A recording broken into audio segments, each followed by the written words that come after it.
लेकिन जब मुन्नू की आंख पूरी तरह खुली तो उसे यह एहसास हुआ कि वो हजारों फुट ऊपर माहेशमती के आसमान में था। पैरों और हाथों में बेड़ियां डाले वो एक विशाल काय बाज के ऊपर बंधा हुआ था, जो उसे लेकर जा रहा था माहेशमती साम्राज्य की राजधानी कुंदनगढ़। सामने दिख रही सोने की इमारतों को देखकर मुन्नू इस राज्य को पहचान गया था। सोने के शहर की बहुत कहानियां सुनी थी मुन्नू ने अपनी माँ से। कुछ ही देर में वो बाज एक बहुत बड़े युद्ध क्षेत्र में उतर चुका था और फिर मुन्नू खड़ा था माहेशमती साम्राज्य के राज दरबार में। एक शाही सिंहासन लगा हुआ था युद्ध क्षेत्र के बीचों बीच, जिस पर बैठा हुआ था लंबा चौड़ा 1.5 उम्र का आदमी, जिसे देखकर मुन्नू के मुंह से निकला, मगाधीश। माहेशमती साम्राज्य का राजा। सैनिक बेड़ियों में बंधे मुन्नू को राजा के सामने लेकर आए।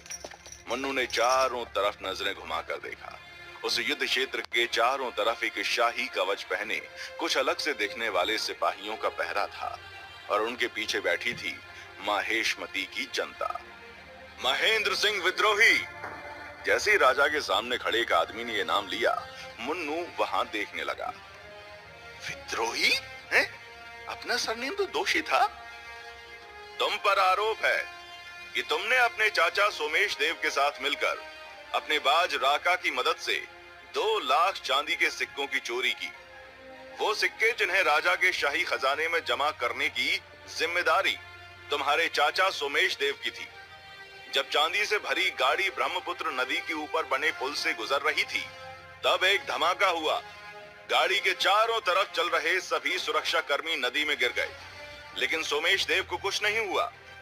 फिर पानी में गिरे सुरक्षा कर्मियों के बयान के अनुसार उन्होंने एक विशाल बाज को वहां से चांदी के सिक्कों से भरा संदूक लेकर उड़ते देखा और बाज पर सवार योद्धा का हुलिया बिल्कुल तुम्हारे जैसा था। तो बताओ महेंद्र सिंह, कुछ याद आया? अपने ऊपर लगे आरोप सुनकर मुन्नू ने नजरें घुमाकर सबसे पहले अपने चाचा को देखा और उसके बाद राजा मगाधीश को, जो अभी काफी गुस्से में थे। मुन्नू समझ नहीं पा रहा था कि वो क्या करे। ना वो अपने चाचा को पहचान रहा था और ना ही अपने बाज को। महेंद्र सिंह विद्रोही, क्या तुम अपनी सफाई में कुछ कहना चाहोगे? मुन्नू कुछ देर खड़ा सोचता रहा और फिर एकदम से बोला, मिलॉर्ड। राजा चौंक कर बोला, क्या?